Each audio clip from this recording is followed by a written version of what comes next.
ಜೈ ಶ್ರೀರಾಮ್ ಮಕ್ಕಳೇ, ಏನು ಮಾಡ್ತಾ ಇದ್ದೀರಾ? ಈ ಹಿಂದಿನ ತರಗತಿಯ ಪಾಠಗಳನ್ನೆಲ್ಲ ನೋಡಿದ್ದೀರಲ್ವಾ? ಕೇಳ್ತಾ ಇದ್ದೀರಲ್ವಾ? ಹಾಗೆ ನೋಟ್ಸ್ಗಳನ್ನು ಕಂಪ್ಲೀಟ್ ಮಾಡಿಕೊಳ್ತಾ ಇದ್ದೀರಲ್ವಾ? ಸರಿ ಮಕ್ಕಳೇ, ನಾವು ಹಿಂದಿನ ತರಗತಿಯಲ್ಲಿ ಕರ್ನಾಟಕ ಸಂಪದ ಪಾಠವನ್ನು ತಿಳಿದುಕೊಳ್ತಾ ಇದ್ದೆವು, ಹೌದಲ್ವಾ? ಇಂದಿನ ತರಗತಿಯಲ್ಲಿ ನಾವು ಕರ್ನಾಟಕ ಸಂಪದ ಪಾಠದ ಮುಂದುವರಿದ ಭಾಗವನ್ನು ನೋಡೋಣ. ಆಯಿತಲ್ಲ? ಪುಸ್ತಕ ಕೈಯಲ್ಲಿ ಇರಲಿ, ಪೆನ್ಸಿಲ್ ಕೂಡ ಕೈಯಲ್ಲಿರಲಿ. ನಾನು ಹೇಳ್ತಾ ಇದ್ದ ಹಾಗೆ ಅಲ್ಲಿ ಕಠಿಣ ಪದಗಳ ಅರ್ಥವನ್ನು ಬರೆದುಕೊಳ್ಬೇಕು. ಗೊತ್ತಾಯ್ತಲ್ಲ? ಸರಿ, ಈಗೊಮ್ಮೆ ಪಾಠವನ್ನು ಪೂರ್ಣವಾಗಿ ಓದಿಕೊಳ್ಳುವ. कर्नाटक राज्य की शिल्पकला अनोखी है. बादामी, ऐहोले, पट्टदकल्लू में जो मंदिर हैं उनकी शिल्पकला और वास्तुकला अद्भुत है. बेलूरू, हलेबीडु, सोमनाथपुर के मंदिरों में पत्थर की जो मूर्तियां हैं वे सजीव लगती हैं. ये सुंदर मूर्तियां हमें रामायण, महाभारत, पुराणों की कहानियां सुनाती हैं. श्रवण बेलगोला की 57 फुट ऊंची गोमटेश्वर की एकशिला प्रतिमा है जो दुनिया को त्याग और शांति का संदेश दे रही है. विजयपुरा के गोल गुंबज की विस्परिंग गैलरी वास्तुकला का अद्वितीय दृष्टांत है. मैसूर का राजमहल कर्नाटक के वैभव का प्रतीक है. प्राचीन सेंट फिलोमिना चर्च, जगनमोहन राजमहल आर्ट गैलरी का पुरातत्व वस्तु संग्रहालय अत्यंत आकर्षणीय है. गंग, कदंब, राष्ट्रकूट, चालुक्य, होयसला, ओडेयर आदि राजवंशाओं ने तथा कृष्णदेवराय, मदकरी नायक, रानी अब्बक्का देवी, कित्तूरू चन्नम्मा, टिप्पू सुल्तान, आदिल शाह जैसे शासकों ने कर्नाटक राज्य की श्रीवृद्धि में अपना महत्वपूर्ण योगदान दिया है. कर्नाटक के अनेक साहित्यकारों ने सारे संसार में कर्नाटक की कीर्ति फैलाई है. वचनकार बसवण्णा क्रांतिकारी समाज सुधारक थे. अक्का महादेवी, अल्लमा प्रभु, सर्वज्ञ जैसे अनेक संतों ने अपने अनमोल वचनों द्वारा प्रेम, दया और धर्म की सीख दी है. पुरंदरदास, कनकदास आदि भक्त कवियों ने भक्ति, नीति, सदाचार के गीत गाए हैं. पंपा, रन्ना, पन्ना, कुमारव्यास, हरिहर, राघवांका आदि ने महान व्यक्तियों की काव्यों की रचना कर कन्नड़ साहित्य को समृद्ध बनाया है. आधुनिक काल के साहित्यकार कुवेंपु, दरा बेंद्रे, शिवराम कारंत, मस्ती वेंकटेश अयंगार, विक्र गोकाक, UR अनंतमूर्ति, गिरीश कार्नाड और चंद्रशेखर कंबार ज्ञानपीठ पुरस्कार से अलंकृत हैं. यह कन्नड़ भाषा, संस्कृति तथा कर्नाटक के लिए गौरव का विषय है. ಮಕ್ಕಳೇ, ಈಗ ಪಾಠವನ್ನು ಅರ್ಥ ಮಾಡಿಕೊಳ್ಳುವ. ಕರ್ನಾಟಕ ರಾಜ್ಯ ಕಿ ಶಿಲ್ಪಕಲಾ ಅನೋಖಿ ಹೈ. ಕರ್ನಾಟಕ ರಾಜ್ಯದ ಶಿಲ್ಪಕಲೆ ಅತ್ಯಂತ ಅನೋಖಿ ಅಂತ ಹೇಳಿದರೆ ವಿಭಿನ್ನವಾದದ್ದು ಅಂತ, ವಿಶೇಷವಾದದ್ದು, ವಿಭಿನ್ನವಾದದ್ದು ಅಂತ. ಇಲ್ಲಿರುವಂಥ ಶಿಲ್ಪಕಲೆಗಳು ಯಾವುದೆಲ್ಲ? ಬಾದಾಮಿ, ಐಹೊಳೆ, ಪಟ್ಟದಕಲ್ಲು में जो मंदिर हैं उनकी ಶಿಲ್ಪಕಲಾ और ವಾಸ್ತುಕಲಾ ಅದ್ಭುತ है. ಇಲ್ಲಿ ಶಿಲ್ಪಕಲಾ ಮತ್ತು ವಾಸ್ತುಕಲಾ ಗಮನಿಸಬಹುದು. ಶಿಲೆಯಲ್ಲಿ ಮಾಡಿರುವಂಥ, ಕೆತ್ತನೆ ಮಾಡಿರುವಂಥದ್ದು ಶಿಲ್ಪಕಲಾ. ಹಾಗೆ ವಾಸ್ತುಕಲಾ ಅಂತ ಹೇಳಿದರೆ ಬಿಲ್ಡಿಂಗ್ಗಳನ್ನು ಆರ್ಕಿಟೆಕ್ಚರ್ ಏನಿದೆ ಅದನ್ನು ವಾಸ್ತುಕಲಾ ಅಂತ ಹೇಳುವಂಥದ್ದು. ಗೊತ್ತಾಯ್ತಲ್ಲ? ಶಿಲೆಯಲ್ಲಿ ಕಲ್ಲನ್ನು ಕಡಿದು ಮೂರ್ತಿಗಳನ್ನು ಕೆತ್ತನೆ ಮಾಡಿರುವಂಥದ್ದು, ಮತ್ತು ಬೇರೆ ಬೇರೆ ವಿಭಿನ್ನವಾದಂಥ ಕಟ್ಟಡಗಳಿರ್ಬೋದು, ದೇವಸ್ಥಾನಗಳಿರ್ಬೋದು, ಗುಹಾಲಯಗಳಿರ್ಬೋದು ಇತ್ಯಾದಿ ಬೇಕಾದಷ್ಟು ನಮ್ಮ ಕರ್ನಾಟಕ ರಾಜ್ಯದಲ್ಲಿ ನಾವು ಗಮನಿಸ್ಬೋದು ಐತಿಹಾಸಿಕ ಸ್ಥಳಗಳನ್ನು. ಹಾಗೆ ಬೇಲೂರು, ಹಳೆಬೀಡು, ಸೋಮನಾಥಪುರಕ್ಕೆ ಮಂದಿರೋ ಮೇ ಪತ್ಥರ್ ಕಿ ಜೋ ಮೂರ್ತಿಯಾಂ ಹೈ ವೇ ಸಜೀವ್ ಲಗ್ತಿ ಹೈ. ಹಾಗೆಯೇ ನಾವು ನೋಡಿರಬಹುದು ಬೇಲೂರು, ಹಳೆಬೀಡು, ಸೋಮನಾಥಪುರ ಇತ್ಯಾದಿ ಮಂದಿರಗಳಲ್ಲಿ ಈ ಒಂದು ಪತ್ಥರ್ ಕಿ ಜೋ ಮೂರ್ತಿಯಾಂ ಹೈ, ಕಲ್ಲಿನ ಮೂರ್ತಿಗಳು ಅಲ್ವಾ? ಕಲ್ಲನ್ನು ನೀವು ಹೋದಾಗ ಗಮನಿಸ್ಬೋದು. ಅಲ್ಲಿ ಕೆತ್ತನೆ ಮಾಡಿರುವಂಥ ಕುಸುರಿ ಕೆಲಸವನ್ನು ಗಮನಿಸಿದರೆ ನಿಜವಾಗಿಯೂ ಅದ್ಭುತ ಅನ್ನಿಸ್ತದೆ ಅಲ್ವಾ?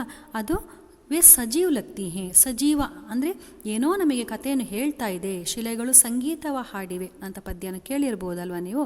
ಹಾಗೆ ನಿಜವಾಗಿಯೂ ಆ ಮೂರ್ತಿಗಳನ್ನು ನೋಡಿದಾಗ ಅವು ಎದ್ದು ಬಂದು ತಮ್ಮ ಕಥೆಯನ್ನು ಹೇಳ್ತಾ ಇದೆ ಅನ್ನಿಸ್ತದೆ. ಆ ರೀತಿ ಅಷ್ಟು ಸುಂದರವಾಗಿ ಕೆತ್ತನೆಯನ್ನು ಮಾಡಲಾಗಿದೆ. ಅಂದರೆ ಹಿಂದಿನ ಕಾಲದ ರಾಜ ಮಹಾರಾಜರುಗಳ ಕಾಲದಲ್ಲಿ ಏನು ನಿರ್ಮಾಣವಾಗ್ತಾ ಇದ್ದಂತಹ ಯಾವುದೇ ಕಟ್ಟಡಗಳಿರ್ಬೋದು, ಅಂದರೆ ಕಟ್ಟಡ ಅಂದರೆ ದೇವಸ್ಥಾನಗಳು, ದೇಗುಲಗಳು, ವಾಸ್ತುಕಲೆಗಳಿರ್ಬೋದು, ಅದು ಕೇವಲ ಬರೀ ದೇವಸ್ಥಾನ ಅಷ್ಟೇ ಆಗ್ತಾ ಇರಲಿಲ್ಲ. ಒಂದು ರೀತಿಯ ನೋಡಲಿಕ್ಕೆ ಅದರ ವಾಸ್ತು ವೈಭವವೇ ಮನಮೋಹಕವಾಗಿರ್ತಾ ಇತ್ತು. ಗೊತ್ತಾಯ್ತಲ್ಲ? ಸರಿ, ಮುಂದೆ ಈ ಸುಂದರ ಮೂರ್ತಿಯ ಹಮೆ ರಾಮಾಯಣ ಮಹಾಭಾರತ್ ಪುರಾಣೋಂಕಿ ಕಹಾನಿಯ ಸುನಾತಿ. ಈ ಸುಂದರವಾದಂಥ ಮೂರ್ತಿಗಳು ಕೇವಲ ಮೂರ್ತಿಗಳಲ್ಲ, ಅವುಗಳನ್ನು ನೋಡ್ತಾ ಇದ್ದ ಹಾಗೆ ಅದರ ಏನು ಸಾಲು ಸಾಲಾಗಿ ಕೆತ್ತನೆ ಮಾಡಿರುವಂಥ ಚಿತ್ರಗಳು, ಆನೆ ಇರ್ಬೋದು, ಕುದುರೆ ಇರ್ಬೋದು, ನೀವು ಬೇಲೂರು ಹಳೆಬೀಡುಗಳಲ್ಲಿ ಗಮನಿಸಬಹುದು. ಆ ರೀತಿ ಸಾಲು ಸಾಲುಗಳು ಆ ಹೊಯ್ಸಳರ ಕಾಲದ ಎಲ್ಲ ಇತಿಹಾಸವನ್ನು ತುಂಬ ಚೆನ್ನಾಗಿ ವರ್ಣಿಸ್ತದೆ. ಹಾಗೆಯೇ ಕೆಲವು ದೇವಸ್ಥಾನಗಳಲ್ಲಿ ಆ ರೀತಿ ರಾಮಾಯಣ ಮಹಾಭಾರತ ಪುರಾಣಗಳ ಕಥೆಯನ್ನು ಹೇಳುವಂತಹ ಅಲ್ಲಿ ಶಿಲ್ಪಕಲೆಗಳನ್ನು ನಾವು ಗಮನಿಸಬಹುದು. ಅಷ್ಟೇ ಅಲ್ಲದೆ श्रवणबेलगोला में 57 फुट ऊंची गोमटेश्वर की एकशिला प्रतिमा है जो दुनिया को त्याग और शांति का संदेश दे रही है. ಅಷ್ಟೇ ಅಲ್ಲದೆ ಶ್ರವಣಬೆಳಗೊಳ ಕೇಳಿರ್ಬೋದಲ್ವ, ಹಾಸನ ಜಿಲ್ಲೆಯ ಶ್ರವಣಬೆಳಗೊಳದಲ್ಲಿ 57 ಫುಟ್ ಊಂಚಿ ಗೊಮಟೇಶ್ವರ್ ಕಿ ಏಕಶಿಲಾ ಪ್ರತಿಮಾ ಹೇ. 57 ಫೀಟ್ ಎತ್ತರದ ಗೊಮಟೇಶ್ವರದ ಒಂದು ಏಕಶಿಲಾ ಪ್ರತಿಮಾ. ಮಕ್ಕಳೇ ಅಂಡರ್ಲೈನ್ ಮಾಡಿಕೊಳ್ಳಿ, ಏಕಶಿಲಾ ಪ್ರತಿಮಾ. ನೋಡಿ, ಈ ಪ್ರಶ್ನೆ ಈ ಒಂದು ಪ್ಯಾರಾಗ್ರಾಫಲ್ಲಿ ನಿಮಗೆ ಸಾಧಾರಣವಾಗಿ 3 ಅಥವಾ 4 ಮಾರ್ಕಿನ ಅಂಕಗಳಿಗೆ ಒಂದು ಪ್ರಶ್ನೆ ಬರ್ತದೆ. ಗೊತ್ತಾಯ್ತಲ್ಲ? 3 ಅಥವಾ 4 ಮಾರ್ಕಿನ ಅಂಕಗಳಿಗೆ ಇಲ್ಲಿ ಪ್ರಶ್ನೆ ಬರ್ತದೆ, ಗಮನಿಸಬೇಕು. ಇದು ಕಲೀಲಿಕ್ಕೂ ಸುಲಭ ಇದೆ. ಈ ಹೆಸರುಗಳನ್ನು ನೆನಪಿಟ್ಟುಕೊಂಡ್ರೆ ಆಯಿತು, ಅದನ್ನೇ ವಾಕ್ಯ ಮಾಡಿ ನೀವು ಬರೀಲಿಕ್ಕೆ ಆಗ್ತದೆ, ನೆನಪಿಟ್ಟುಕೊಳ್ಳಲಿಕ್ಕೆ ಸುಲಭ ಆಗ್ತದೆ. ಗಮನಿಸಿ. ಹಾಗೆ ಶ್ರವಣಬೆಳಗೊಳದ ಗೊಮಟೇಶ್ವರ ಮೂರ್ತಿ ಏಕಶಿಲಾ ಪ್ರತಿಮಾ ಹೇ, ಇದು ಬಿಟ್ಟ ಸ್ಥಳಕ್ಕೆಲ್ಲ ಬರುವಂಥದ್ದು. ಜೋ ದುನಿಯಾ ಕೋ ತ್ಯಾಗ್ ಔರ್ ಶಾಂತಿ ಕಾ ಸಂದೇಶ ದೇ ರಹಿ ಹೇ. ಇದು ಏಕಶಿಲಾ ಪ್ರತಿಮಾ ಪ್ರಪಂಚಕ್ಕೆ ಶಾಂತಿ ಮತ್ತು ತ್ಯಾಗದ ಸಂದೇಶವನ್ನು ಕೊಡ್ತಾ ಇದೆ ಅಲ್ವಾ. ನೀವು ಕಥೆಯನ್ನು ಕೇಳಿರ್ಬೋದು, ಗೊಮಟೇಶ್ವರನ ಭರತ ಬಾಹುಬಲಿಯ ಕಥೆಯನ್ನು ನೀವು ಓದಿ. ಆದರೆ ಅದರಲ್ಲಿ ತುಂಬ ಆ ಬಾಹುಬಲಿಯ ತ್ಯಾಗದ ಒಂದು ಮಹತ್ವವನ್ನು ಅಲ್ಲಿ ತುಂಬ ಚೆನ್ನಾಗಿ ವರ್ಣಿಸಿದ್ದಾರೆ. ಗೊತ್ತಾಯ್ತಲ್ಲ? ಹಾಗೆಯೇ ವಿಜಯಪುರಕ್ಕೆ ಗೋಲ್ಗುಂಬಸ್ ಕಿ ವಿಸ್ಪರಿಂಗ್ ಗ್ಯಾಲರಿ ವಾಸ್ತುಕಲಾ ಕಾ ಅದ್ವಿತೀಯ ದೃಷ್ಟಾಂತ ಹೇ. ವಿಜಯಪುರಕ್ಕೆ ಹೋದರೆ ನೀವು ಗಮನಿಸ್ಬೋದು, ಅಲ್ಲಿ ಗೋಲ್ ಗುಂಬಸ್ ತುಂಬ ಸುಂದರವಾದಂಥ ಕಟ್ಟಡ. ಅಲ್ಲಿರುವಂತಹ ವಿಸ್ಪರಿಂಗ್ ಗ್ಯಾಲರಿ, ನಾವು ಮೇಲಿನ ಭಾಗ, ಗುಮ್ಮಟದ ಭಾಗದ ಒಳಭಾಗಕ್ಕೆ ಒಂದು ಸಣ್ಣ ಬಾಗಿಲಿದೆ, ಅಲ್ಲಿ ಹೋಗಿ ನೋಡಿದಾಗ ನಾವು ಮೆಲ್ಲ ಮಾತಾಡಿದರೂ ಕೂಡ ಜೋರಾಗಿ ಕೇಳ್ತದೆ. ಅಂದರೆ ವಿಸ್ಪರಿಂಗ್ ಗ್ಯಾಲರಿ ಪಿಸು ಮಾತಿನ ಗ್ಯಾಲರಿ ಅಂತ. ಒಂದು ಮೆಲ್ಲ ನಾವು ಶಬ್ದ ಮಾಡಿದರೂ ಅದು ಜೋರಾಗಿ ಎಕೋ ಆಗ್ತದೆ. 7 ಬಾರಿ ಎಕೋ ಆಗ್ತಾ ಇತ್ತಂತೆ ಮೊದಲು, ಇತ್ತೀಚೆಗೆ ಅದು ಅಷ್ಟು ಅದರ ತನ್ನ ಒಂದು ಟೆಂಪರನ್ನು ಕಳೆದುಕೊಂಡಿದೆ ಅಂತೆ. ಹಾಗಾಗಿ ಅದು ನೀವು ಹೋದಾಗ ಗಮನಿಸಿ. ವಾಸ್ತುಕಲಾ ಕಾ ಅದ್ವಿತೀಯ ದೃಷ್ಟಾಂತ. ಇದು ಅಂದಿನ ಕಾಲದ ಮಹಾರಾಜರುಗಳು ಕಟ್ಟಿಸಿದಂಥ ವಾಸ್ತುಕಲೆಯ ಒಂದು ಅದ್ವಿತೀಯವಾದಂತಹ ದೃಷ್ಟಾಂತವಾಗಿದೆ ಇಂತಹ ಕಟ್ಟಡಗಳು. ಅಷ್ಟೇ ಅಲ್ಲದೆ ಮೈಸೂರು ಕಾ ರಾಜಮಹಲ್ ಕರ್ನಾಟಕಕ್ಕೆ ವೈಭವ ಕಾ ಪ್ರತೀಕ ಹೇ. ಮೈಸೂರು ಅರಮನೆ, ರಾಜಮಹಲ್ ಅಂದರೆ ಅರಮನೆ, ಕರ್ನಾಟಕದ ವೈಭವದ ಸಂಕೇತ ಅಲ್ವಾ. ರಾಜ ಮಹಾರಾಜರು ಕಾಲದಲ್ಲಿಯೂ ಕೂಡ ಇದು ವೈಭವಯುತವಾಗಿ ಇಂದಿಗೂ ತನ್ನ ಒಂದು ವರ್ಚಸ್ಸನ್ನು ಅದು ಉಳಿಸಿಕೊಂಡು ಬಂದಿದೆ ಅಲ್ವಾ. ಇಂದಿಗೂ ಕೂಡ ಜಂಬೂ ಸವಾರಿಯನ್ನೆಲ್ಲ ನಾವು ಗಮನಿಸಬಹುದು, ಹೌದಲ್ವಾ. ಅಂದಿನ ಕಾಲದ ಒಂದು ಸಾಂಕೇತಿಕ ಒಂದು ಪ್ರದರ್ಶನವನ್ನು ಕೂಡ ಇಂದು ದಸರಾ ಸಂದರ್ಭದಲ್ಲಿ ಮೈಸೂರು ಅರಮನೆಯಲ್ಲಿ ಮಾಡ್ತಾರೆ. ಅದನ್ನು ನೀವು ಟಿವಿಯಲ್ಲೆಲ್ಲ ನೋಡಿರ್ಬೋದು ದಸರಾ ಸಂದರ್ಭದಲ್ಲಿ. ಪ್ರಾಚೀನ saint Philomena church, Jaganmohan palace, राजमहल आर्ट गैलरी का पुरातत्व वस्तु संग्रहालय अत्यंत ಆಕರ್ಷಣೀಯ ಹೇ. ಅಷ್ಟೇ ಅಲ್ಲದೆ ಪ್ರಾಚೀನ ಬ್ರಿಟಿಷರ ಕಾಲದಲ್ಲಿದ್ದಂತಹ ಸೈಂಟ್ ಫಿಲೋಮಿನಾ ಚರ್ಚ್ ಮತ್ತು ಜಗನ್ಮೋಹನ್ ಪ್ಯಾಲೇಸ್, ಅಲ್ಲಿ ಆರ್ಟ್ ಗ್ಯಾಲರಿ ಅಂತ ಹೇಳಿದರೆ, ಆರ್ಟ್ ಗ್ಯಾಲರಿಲಿ ಏನಿದೆ, ಪುರಾತತ್ವ ವಸ್ತು ಸಂಗ್ರಹಾಲಯ. ಪುರಾತತ್ವ ಅಂದರೆ ಪ್ರಾಚ್ಯ ವಸ್ತು ಸಂಗ್ರಹಾಲಯ ಅಲ್ಲಿ ಇದೆ ಅಂತ. ಆ ಸಂಗ್ರಹಾಲಯದಲ್ಲಿ ಪ್ರಾಚೀನ ವಸ್ತುಗಳನ್ನು ಸಂಗ್ರಹ ಮಾಡಿ ಇಟ್ಟಿದ್ದಾರೆ. ಅದನ್ನು ನೀವು ನೋಡಿದರೆ ತುಂಬ ಚೆನ್ನಾಗಿದೆ. ನೀವೊಮ್ಮೆ ಆದರೂ ಭೇಟಿ ಕೊಡಬೇಕು, ನಮ್ಮ ಕರ್ನಾಟಕದ ಈ ಸ್ಥಳಗಳನ್ನೆಲ್ಲ ನೋಡಬೇಕು. ಯಾಕೆ ಹೇಳಿದರೆ ನಾವು ಪಿಕ್ನಿಕ್ ಹೋಗುವಂಥದ್ದು ಸುಮ್ಮನೆ ಕೇವಲ ನಾವು ಹೋಗಿ ಗಮ್ಮತ್ತು ಮಾಡಲಿಕ್ಕಿರುವಂಥದ್ದಲ್ಲ. ಅಲ್ಲಿ ಹೋದಾಗ ನಮಗೆ ನಮ್ಮ ಜ್ಞಾನಾರ್ಜನೆಗೆ ಬೇಕಾದಂತಹ ಹಲವಾರು ವಿಷಯಗಳನ್ನು ತಿಳಿದುಕೊಳ್ಳಬಹುದು. ಅಷ್ಟೇ ಅಲ್ಲದೆ ಅದನ್ನೆಲ್ಲ ನೋಡಿದಾಗ ನಿಜವಾಗಿಯೂ ನಮ್ಮ ನಾಡಿನ ಬಗ್ಗೆ ನಮಗೆ ಹೆಮ್ಮೆ ಉಂಟಾಗ್ತದೆ. ಇಷ್ಟೆಲ್ಲ ಇದೆಯಲ್ಲ ಅಂತ ನಮಗೆ ಸಂತೋಷವಾಗ್ತದೆ. ಅಷ್ಟೇ ಅಲ್ಲ, ಅದರ ಬಗ್ಗೆ ಜಾಗೃತರಾಗಲಿಕ್ಕೂ ಒಂದು ಅರಿವು ಮೂಡಿದ ಹಾಗೆ ಆಗ್ತದೆ. ಅದರಿಂದ ಮಕ್ಕಳೇ, ಮುಂದಿನ ದಿನಗಳಲ್ಲಿ ಯಾವತ್ತಾದರೂ ನೀವು ಇಂಥ ಇದನ್ನೆಲ್ಲ ಈ ಸ್ಥಳಗಳನ್ನು ನೀವು ನೋಡಬೇಕು. ಗೊತ್ತಾಯ್ತಲ್ಲ? ಹಾಗೆ ಇಂಥ ಸುಂದರವಾದ ಸ್ಥಳಗಳನ್ನೆಲ್ಲ ನಿರ್ಮಾಣ ಮಾಡಿರುವಂಥದ್ದು ಯಾರೆಲ್ಲ? ನಮ್ಮ ಕರ್ನಾಟಕ ರಾಜ್ಯವನ್ನು ಅಳಿದು ಹೋದಂಥ ರಾಜವಂಶಗಳು ಯಾವುದೆಲ್ಲ ಅಂದರೆ ಗಂಗಾ, ಕದಂಬ, ರಾಷ್ಟ್ರಕೂಟ, ಚಾಲುಕ್ಯ, ಹೊಯ್ಸಳ, ಒಡೆಯರ್ ಆದಿ ರಾಜವಂಶಜों ने तथा कृष्णदेवराय, मदकरी नायक, रानी अब्बक्का देवी, कित्तूर चन्नम्मा, टिप्पू सुल्तान, आदिल शाह जैसे शासकों ने कर्नाटक राज्य की श्रीवृद्धि में अपना महत्वपूर्ण योगदान दिया है. ಅಲ್ವಾ? ನಮ್ಮ ರಾಜ್ಯವನ್ನು ಹಲವಾರು ರಾಜಮನೆತನಗಳು ಆಳಿವೆ. ಯಾವುದೆಲ್ಲ? ಮುಖ್ಯವಾಗಿ ಗಂಗರು, ಕದಂಬರು, ರಾಷ್ಟ್ರಕೂಟರು, ಚಾಳುಕ್ಯರು, ಹೊಯ್ಸಳರು, ಜೊತೆಗೆ ಮೈಸೂರು ಅರಮನೆಯ ಒಡೆತನ ಇದ್ದದ್ದು ಒಡೆಯರಲ್ಲಿ ಅಲ್ವಾ? ಆ ಒಡೆಯರು ಅವರೆಲ್ಲರೂ ಕೂಡ ಈ ಮುಂತಾದ ರಾಜವಂಶಗಳೆಲ್ಲವೂ ನಮ್ಮ ರಾಜ್ಯವನ್ನು ಆಳಿದೆ.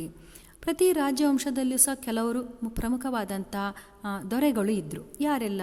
ಕೃಷ್ಣದೇವರಾಯ, ಮದಕರಿ ನಾಯಕ, ರಾಣಿ ಅಬ್ಬಕ್ಕ ದೇವಿ, ಕಿತ್ತೂರು ಚೆನ್ನಮ್ಮ, ಟಿಪ್ಪು ಸುಲ್ತಾನ್, ಆದಿಲ್ ಶಾಹ जैसे शासकों ने कर्नाटक राज्य की श्रीवृद्धि में अपना महत्वपूर्ण योगदान दिया है. ಇಂತಹ ಹಲವಾರು ಕೃಷ್ಣದೇವರಾಯ, ಮದಕರಿ ನಾಯಕ, ರಾಣಿ ಅಬ್ಬಕ್ಕ ದೇವಿ, ಕಿತ್ತೂರು ಚೆನ್ನಮ್ಮ, ಟಿಪ್ಪು ಸುಲ್ತಾನ್, ಆದಿಲ್ ಶಾಹ್ ಮುಂತಾದ ಶಾಸಕರು ಅಂತ ಹೇಳಿದರೆ ಇಲ್ಲಿಯ ಶಾಸನ ಮಾಡಿದಂತಹ ದೊರೆಗಳು ನಮ್ಮ ಕರ್ನಾಟಕ ರಾಜ್ಯವನ್ನು ಅಭಿವೃದ್ಧಿಪಡಿಸುವಲ್ಲಿ ಮಹತ್ವಪೂರ್ಣವಾದಂಥ ಯೋಗದಾನ್ ಅಂದರೆ ಪಾತ್ರವನ್ನು ವಹಿಸಿದ್ದಾರೆ ಅಂತ. ಮುಂದೆ कर्नाटक के अनेक साहित्यकारों ने सारे संसार में कर्नाटक की कीर्ति फैलाई है. ಹೌದು, ನಮ್ಮ ನಾಡು ಈಗಾಗಲೇ ಹೇಳಿದಾಗೆ ಕರ್ನಾಟಕ ಸಂಪದ ಅಂತ ಹೇಳಿದರೆ ಬರೇ ಕೇವಲ ಕಲ್ಲು ಮಣ್ಣಿರ್ಬೋದು ಅಥವಾ ಭೂ ಸಂಪತ್ತು, ಪ್ರಕೃತಿ ಸಂಪತ್ತು ಅಷ್ಟೇ ಅಲ್ಲ, ಮಾನವ ಸಂಪತ್ತು, ವಿಚಾರಗಳ ಸಂಪತ್ತು, ಆದರ್ಶಗಳ ಸಂಪತ್ತು ತುಂಬಿಕೊಂಡಿರುವಂತಹ ಸಮೃದ್ಧವಾದಂಥ ನಾಡು ನಮ್ಮದು ಅಲ್ವಾ? ಈ ಹಿಂದಿನಿಂದಲೂ ನಮ್ಮ ಕನ್ನಡ ಸಾಹಿತ್ಯವನ್ನು ಸಮೃದ್ಧವಾಗಿ ಪೋಷಿಸಿಕೊಂಡು ಬಂದಿರುವಂತಹ ಹಲವಾರು ಮಹನೀಯರನ್ನು ನಾವು ಗಮನಿಸಬಹುದು ಅಲ್ವಾ? ಈ ಸಮಾಜ ಸುಧಾರಣೆಗೋಸ್ಕರ ಹೋರಾಡಿದಂಥವರು ಹಲವಾರು ಜನರನ್ನು ನಾವು ಗಮನಿಸಬಹುದು. ಹಾಗೆ ಇಲ್ಲಿ ಸಾಹಿತ್ಯಕಾರರ ಬಗ್ಗೆ ಇಲ್ಲಿ ಕೊಟ್ಟಿದ್ದಾರೆ. ಕರ್ನಾಟಕಕ್ಕೆ ಅನೇಕ ಸಾಹಿತ್ಯಕಾರನೇ ಸಾರೇ ಸಂಸಾರ ಮೇ ಕರ್ನಾಟಕ ಕಿ ಕೀರ್ತಿ ಫೈಲಾಯಿ ಹೈ. ಕರ್ನಾಟಕದ ಅನೇಕ ಸಾಹಿತ್ಯಕಾರರು ಸಾರೇ ಸಂಸಾರ್ ಅಂದರೆ ಇಡೀ ವಿಶ್ವದಲ್ಲಿಯೇ ಕರ್ನಾಟಕದ ಕೀರ್ತಿಯನ್ನು ಮೆರೆಸಿದ್ದಾರೆ. ಫೈಲಾಯಿ ಹರಡಿಸು ಅಂದರೆ ಮೆರೆಸಿದ್ದಾರೆ. ವಚನಕಾರ ಬಸವಣ್ಣ ಕ್ರಾಂತಿಕಾರಿ ಸಮಾಜ ಸುಧಾರಕ ಥೇ. ವಚನಕಾರ ಬಸವಣ್ಣ ಒಂದು ಕ್ರಾಂತಿಕಾರಿ ಸಮಾಜ ಸುಧಾರಕರಾಗಿದ್ದರು. ಅಂದರೆ ಅವರು ಒಂದು ಶಾಂತಿಗಾಗಿ ಸಮಾಜ ಸುಧಾರಣೆಗೋಸ್ಕರ ಅವರು ತುಂಬ ಕೆಲಸವನ್ನು ಮಾಡಿದ್ದಾರೆ. ಅರ್ಥ ಆಯ್ತಾ?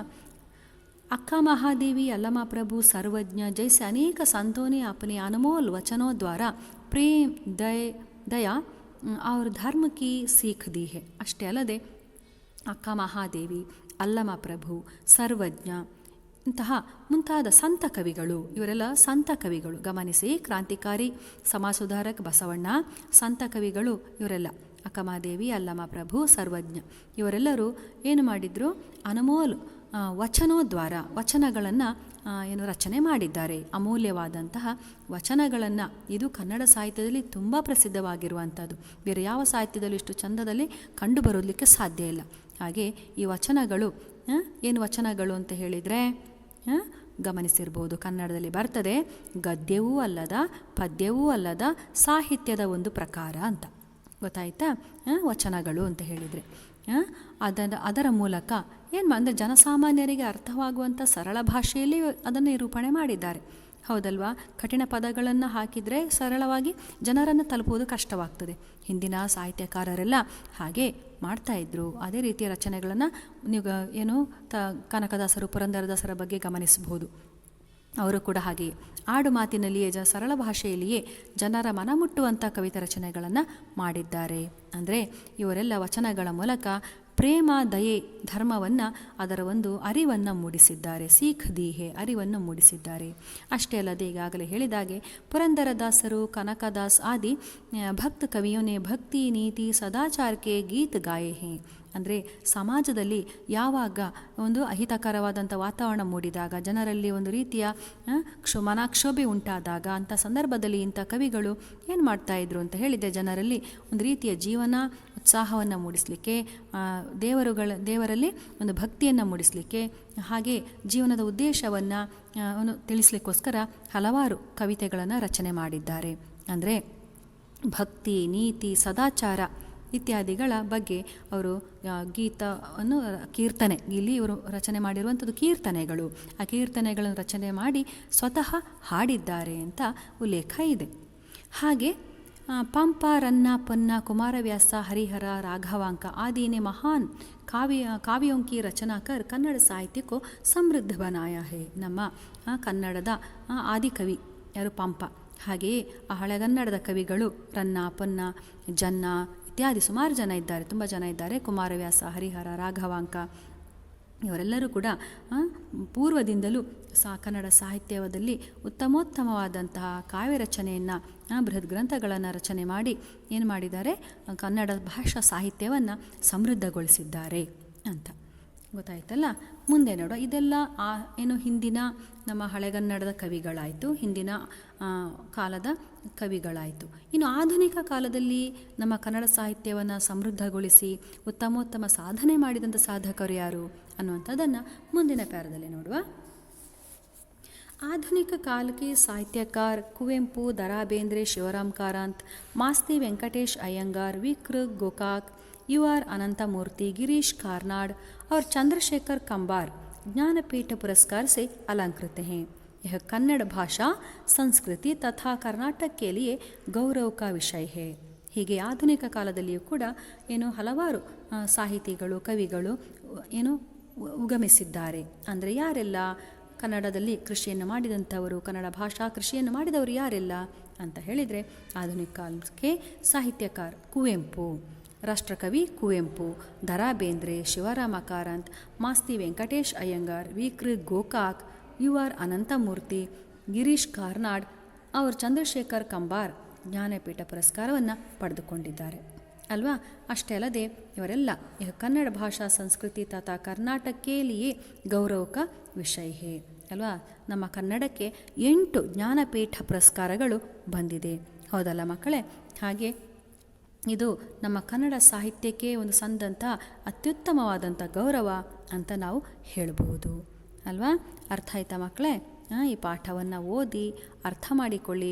ಇಲ್ಲಿ ಸರಳವಾದ ಪ್ರಶ್ನೆಗಳು ಬರ್ತದೆ, ಆದರೆ ನೀವು ಉತ್ತರಗಳನ್ನು ಸರಳವಾಗಿ ನೆನಪಿಟ್ಟುಕೊಳ್ಳಿಕ್ಕೆ, ಸುಲಭದಲ್ಲಿ ನೆನಪಿಟ್ಟುಕೊಳ್ಳಿಕ್ಕೆ ಅವಕಾಶ ಇದೆ, ಗೊತ್ತಾಯ್ತಲ್ಲ. ಹಾಗೆ 3 ಮತ್ತು 4 ಅಂಕದ ಪ್ರಶ್ನೆಗಳು ಈ ಪಾಠದಲ್ಲಿ ಬರ್ತದೆ. ಗಮನಿಸಿ, ಓದಿ, ಅರ್ಥ ಮಾಡಿಕೊಳ್ಳಿ. ಪದೇ ಪದೇ ಪಾಠವನ್ನು ಓದಬೇಕು. ನೀವು ಬರೀ ವಿಡಿಯೋ ಪಾಠವನ್ನು ಕೇಳಿದರೆ ಸಾಕಾಗೋದಿಲ್ಲ, ಪಾಠವನ್ನು ಓದಬೇಕು. ಯಾಕೆ ಹೇಳಿದರೆ ಅಕ್ಷರ ಜ್ಞಾನ ಬೇಕಲ್ವಾ. ನಾವು ಎಷ್ಟೇ ಪಾಠವನ್ನು ಕೇಳಿದರೂ ಕೂಡ ಬರೀಲಿಕ್ಕೆ, ನಮಗೆ ಸರಿಯಾದ ವಾಕ್ಯ ಮಾಡಲಿಕ್ಕೆ ಅಲ್ವಾ, ಶಬ್ದಗಳು, ಅಕ್ಷರಗಳು ಸರಿ ಗಮನಿಸಬೇಕಾದ್ರೆ ನಾವು ಟೆಕ್ಸ್ಟ್ ಬುಕ್ ಓದಲೇಬೇಕು. ಪಾಠ ಕೇಳಿದ ಕೂಡಲೇ ಟೆಕ್ಸ್ಟ್ ಬುಕ್ಕನ್ನು 1-2 ಸಲ ಓದಿ ಕ್ವಶನ್ ಆನ್ಸರನ್ನು ಮತ್ತೆ ಕಲಿಬಹುದು. ಗೊತ್ತಾಯ್ತಲ್ಲ ಮಕ್ಕಳೇ? ಸರಿ, ಅರ್ಥ ಆಯ್ತಲ್ಲ? ಧನ್ಯವಾದ.